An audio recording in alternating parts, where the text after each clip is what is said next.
Good afternoon. My name is Joshua Reynolds, and I am the communication specialist here at the Prince George's County Economic Development Corporation. Today, we have a very special webinar for you because this is Reentry Month here at the EDC Workforce Services Division, and we have two very special people who are joining us today for today's webinar. And those of you who are Mr. Pete Goodson and Skylar Wyche, and you can see their wonderful faces just ahead. Mr. Skylar Wyche and Pete Goodson. They work here at the Workforce Services Division, and they're going to take everyone through some reentering the workforce. So that's the title for today's presentation: is reentering the workforce. So we're going to talk about different resources we have here at the Workforce Services Division in Prince George's One-Stop Career Center. So without further ado, I'm going to turn it over to Mr. Wyche and Mr. Goodson, and they're going to take you through. Oh, a little housekeeping before we really get started. Feel free to ask questions during the presentation using Q&A. Q&A is the chat feature on the top right-hand side of the YouTube video that you're viewing right now. All questions will be answered at the end of the presentation. Please check to ensure your volume is all the way up on your computer or device.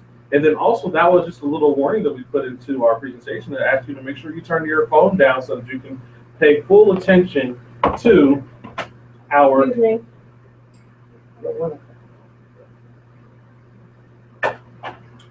presentation. All right. Without further ado, I'm going to turn it over to Mr. Wyche and Mr. Goodson. When we start discussing the reentry issue, we do understand it is a community issue. It's an employment issue. 76% of individuals found it difficult to obtain employment after coming home from incarceration. We also understand it's a veteran issue. 64% of vets were sentenced to violent offenses, while 48% on national average. It's also a public safety issue. 40% of the ex-offenders committed crimes within 3 years upon release. And then it's a family issue. 11.4% of black children have an incarcerated parent in comparison to 1.8% of white children. So we see it's a family issue also.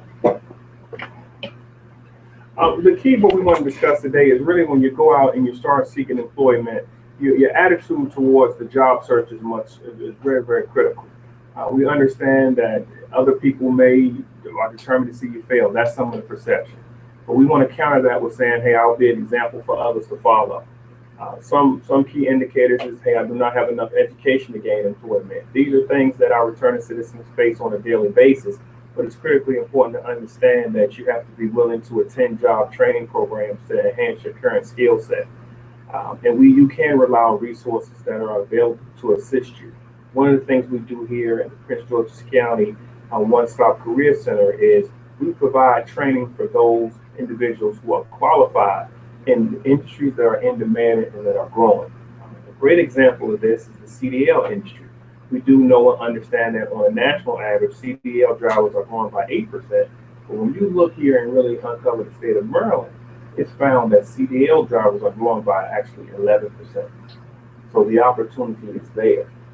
So not only do we provide our customers with occupational skills training, we provide our customers with occupational skills training in industries that are growing in demand. We'll walk you through that process. One of the most important things is that we got to utilize our support network. When you look at that support network, you look at a family. Family is key. Faith-based organizations, the churches, they play a vital role. The government agencies that we also have, and parole officers in the One-Stop Career Center. So it's important that you get a support network together because that's going to be, that's going to be your foundation so that you can be able to stand. You need family, you need friends, you need the faith-based organizations, you need the parole officer, and any other type of support services that you can get so that you can maintain a solid foundation and be able to get back to work or get back to your transition into the work. Services provided at the One-Stop Career Center. I'm going to explain a little bit about the 4 services that you see below, and I'm gonna let Mr. Goodson go into detail about the job club that he's been running for several years that revolves around ex-offenders. First of all, we have workshops here that are already established and set up throughout the week. One of those workshops is a resume workshop, and in the resume workshop, we really try to help our ex-offenders and returning citizens identify the skills that they learn while incarcerated and how to record those skills on the paper in terms of your resume.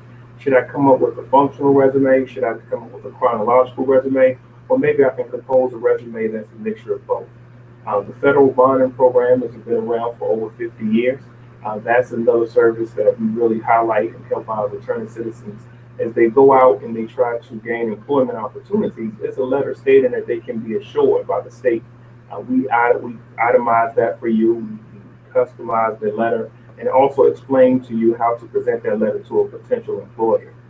The mapping a quality job search component is a workshop set up and designed for an individual who may not know what career pathway they want to enter into. They may have several interests. Sometimes our experience range. And that workshop really allows you to go through the process and identify how and what opportunities should I apply for, and what opportunities realistically will give me the most responses in terms of gaining an interview and going through that process. And we're going to talk about the job interview later and how to master that. Customized WIOA training, again, the WIOA stands for the Workforce Innovation Opportunity Act. And that's an act in which we can provide training to individuals as long as that occupation is in demand, it's in a growth industry, and that individual meets the minimum requirements. We can kind of walk them through that process and see if that's the correct pathway for an individual. The Job Club is a support group. We meet on Mondays from 9 to 12, and basically we do employability types of things. We make sure the guys have the resumes, the cover letters, the thank you letters, the references, the application. We do a mock interviewing, we prepare for the interview, we do follow-up in terms of once we interview, we follow up with the letters as well as telephone calls and emailing the employers. We have employers come into the workshop or the job club that are looking for skilled or qualified individuals, and they get a chance to talk to the group about jobs and opportunities.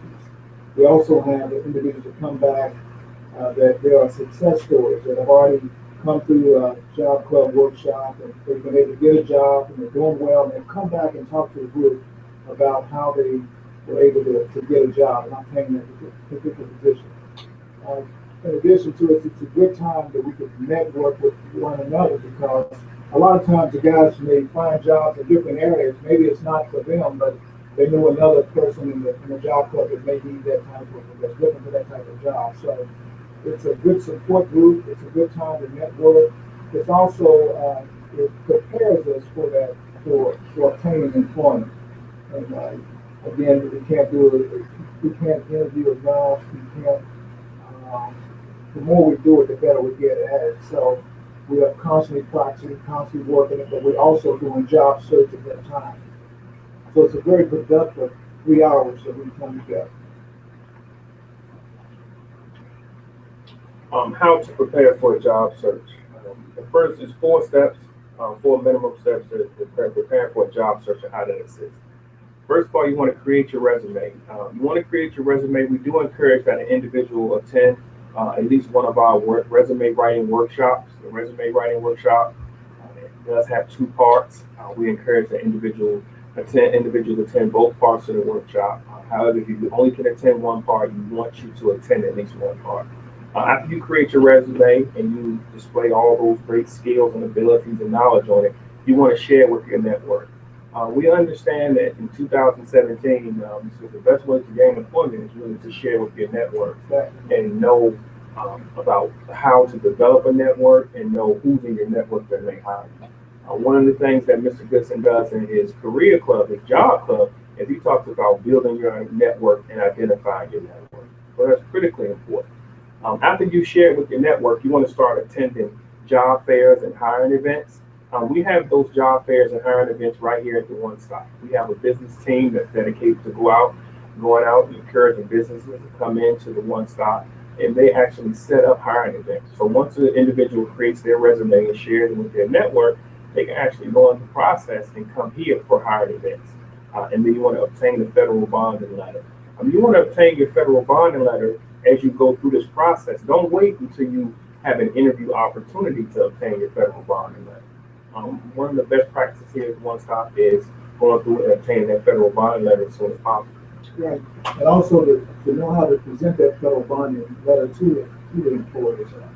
How you can put it on your resume, let them know that you can be bonded through the state of Maryland, something can be in the resume, the cover letter. Also, you want to mention it on your application.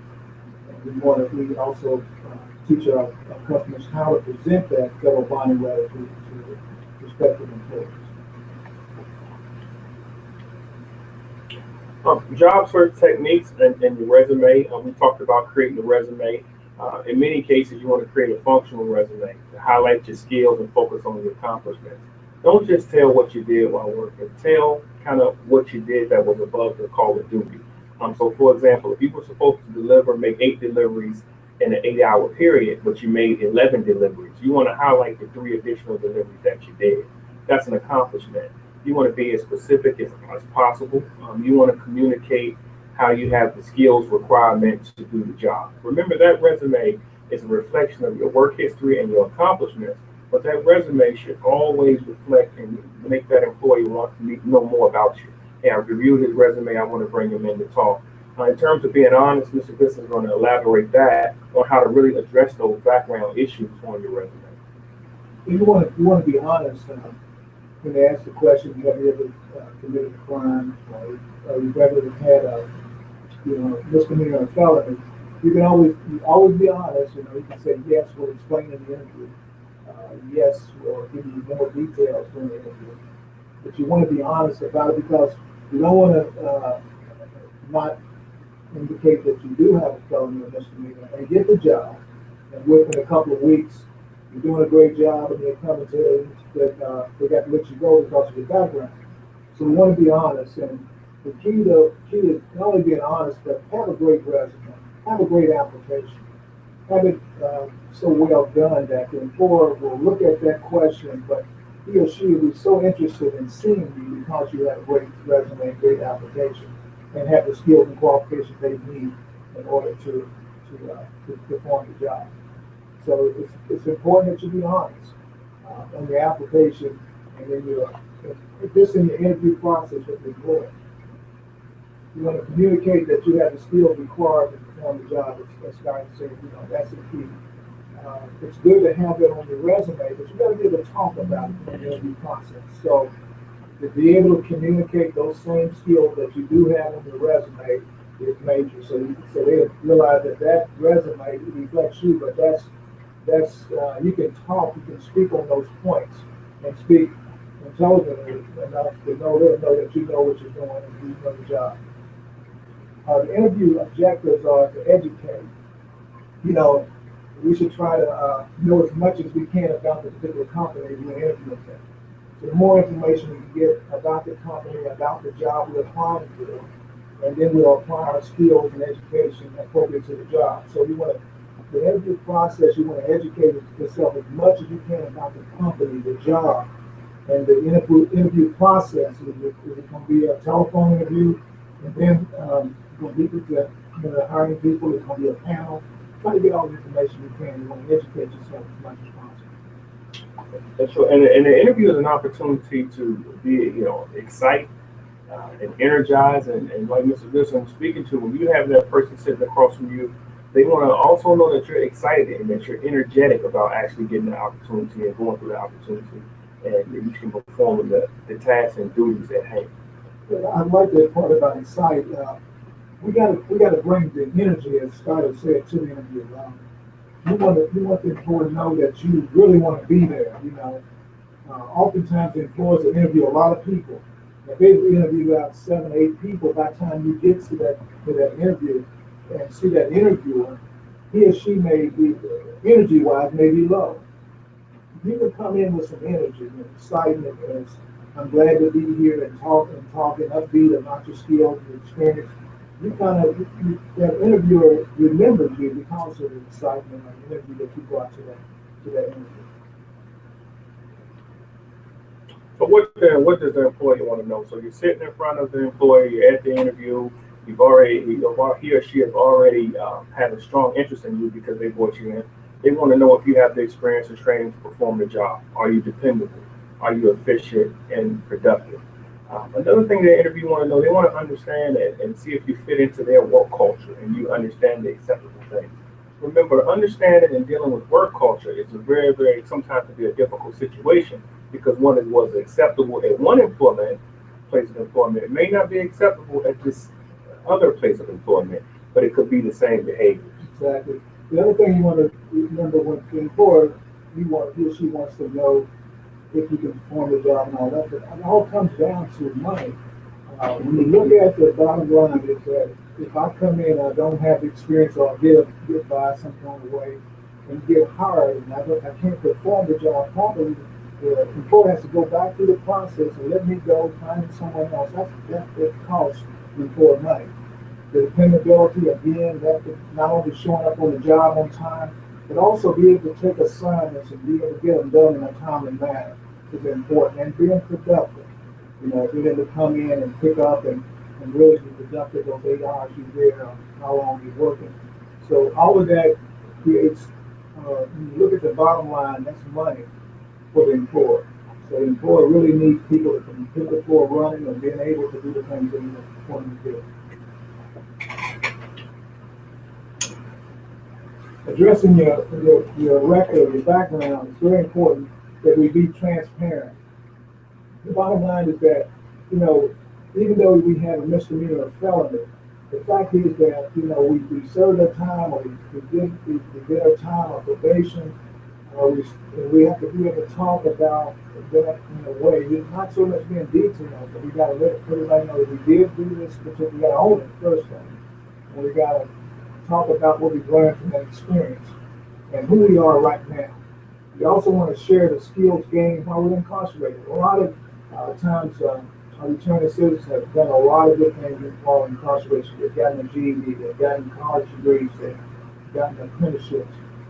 They've worked in capacities as cooks where they will actually cook for over 1,000 people. They've done all types of electrical work and HVAC.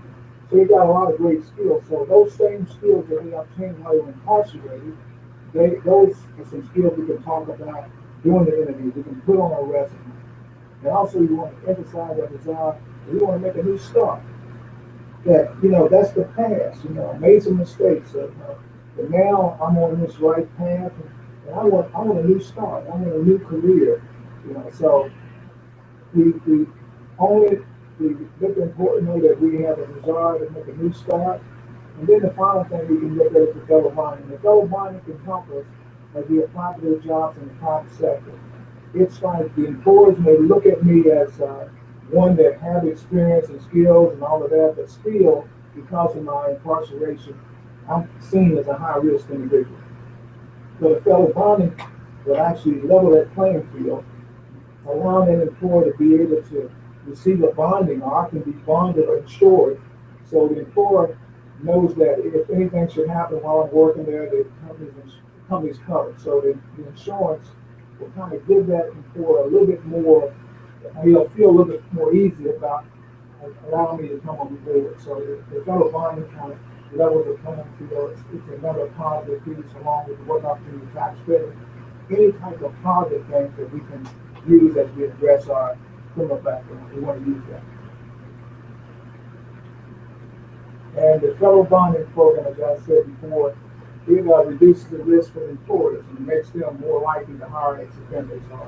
This program has been around for over 50 years. A lot of employers are not aware of it, but the employers that are aware of the fellow bonding program, they seem to really like what it does. It not only gives individuals the opportunity to work, but it ensures that those employers, that those individuals are covered or insured while they're working with that company. And it really shows a sense of forward thinking by that potential candidate that they went through the process. That's the feedback that we got from employers. Even if they don't go through the process and utilize it, where it shows that hey, they went through the process, they understand, they have a background, they've done something already to address that. So can you go just a little bit into what the process is to obtain federal bond? Well, kids need to be registered in one stop. Once they're registered in one stop, they'll complete an application.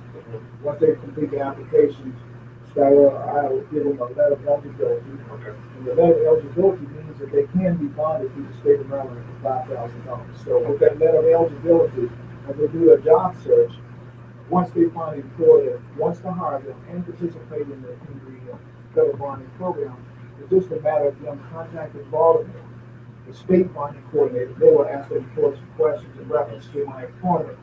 Once the state bonding coordinator gets the information, when I started, how many hours I work a week, my salary, then they can issue that company bond. Okay. It's not a long process for the employer. It's pretty quick. It's not a lot of paperwork. They can issue that bond the same day I start work. Wow. Okay. That was gonna be my follow-up question. And it's not a long process in order for them to obtain the letter. It's a one stop. Okay. So Pete, listen, it's a local bond coordinator. So they can walk into one stop at 8 o'clock, or let's say for example 9 o'clock at 10 his reentry workshop. Right. And then upon completion of that, they can come and receive the bond letter that same day. Now, is there a time frame after which you no longer need to use a federal bonding letter, or no longer need to release the information that causes you to have a federal bonding letter? Is there a timeline with that, or is this something that you're going to want to keep for a long term? It's something that you want to have. You know, Okay. It's some employers may not even require, Okay. but it's better to have it and not need it than need it and not have it. So it's another tool. Okay. But it's another tool we can use. After the employer uses it for about 6 months, then normally the employer can pick that individual up under their insurance carrier if you like. Wow. Or you can request another. Okay. I understand. All right. Expungement is a court-ordered process in which the legal record of arrest and criminal conviction is sealed or erased in the eyes of the law. The expungement is very important that our men and women get that done. A lot of times they're here and they're going through trying to find jobs and they can't realize what's happening, what's going on, and then they start looking back on the record and they see it's a lot of convictions, not convictions, or they're on the record and they can be taken off. There's certain things that can't be taken off, where they may have different charges that can come off. So to get that expunged is very important so they go forward, because a lot of times they will have those charges, let me say charges, they like to say charges, on their background that can come off. And if they can come off, they can be erased. Some people have charges 10, 15 years that have been there, they can come off. And so we encourage them to get those things start taken off, get the record sealed, get erased, cleaned up, so they can look for work. We've been blessed to have a lot of expungement clinics in the area. As a matter of fact, there's one coming up this month, the month of March, at Reed Temple. They're going to have an expungement clinic. They do one every year. And that's where these lawyers come in, they look at the cases, they help the men and women fill out the forms for the expungement. So expungement is a very important process once you have it back. You may not get everything expunged, but the things that you can get expunged, get them expunged. And then the more weightier things, you have to go after apart. But most of the times, the expungement process will take off a lot of those charges that should have been taken off a long time ago. So we're going to check and see if we have any questions from our viewers.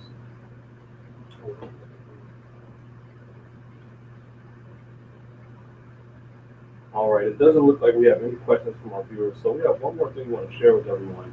So this is the reentry month flyer. We have a whole calendar of events. We're going to be kicking everything off this Friday, March 10th, with the local Workforce Development Board's Community Reentry and Employment Discussion. That will again be taking place on March 10th here at the One Stop Center. or actually at the headquarters for the Prince George's County Economic Development Corporation on the 21st. We have Moving Forward, Overcoming a Criminal Background Seminar, which is going to be a very high-impact seminar on the 21st. Then at Reed Temple, Mr. Goodson was just talking about this, the Expunging of Criminal Record Services and Training. And that's a really big deal that we're going to have on March 25th. That's a Saturday. And that's going to be at the Reed Temple Glendale campus, which is in Glendale, Maryland. And then there's going to be another reentry career readiness week. That's going to be an entire week from Monday, March 27th through Thursday, March 30th. And that week will culminate with the Second Chance Job Fair, which is a very big deal. We're going to have a lot of companies here at the One Stop Center at the headquarters for the EDC, looking forward to engaging with people who are returning citizens. So we have a whole month of events dedicated for our returning citizens. And if you have any questions about how to get in contact with us or get access to this flyer and other information, please call the One Stop Center at 301-618-8425, Monday through Thursday between 8 and 4:30 p.m. and Fridays between 8 and 2 p.m. You can also call the Laurel Regional Workforce Center, which is in Laurel. You can reach them at 301-362-9708. Again, thank you, Mr. Goodson, thank you, Mr. Wyche, for helping us facilitate today's webinar. This is great information, and I know it's very impactful work. So we look forward to seeing folks at some of our events, as well as staying in constant contact with you regarding Reentry Month and our other services that we provide here at the One Stop Career Center, as well as the Regional Workforce Center. And that concludes today's webinar Wednesdays. Thank you for joining us. Have a great day.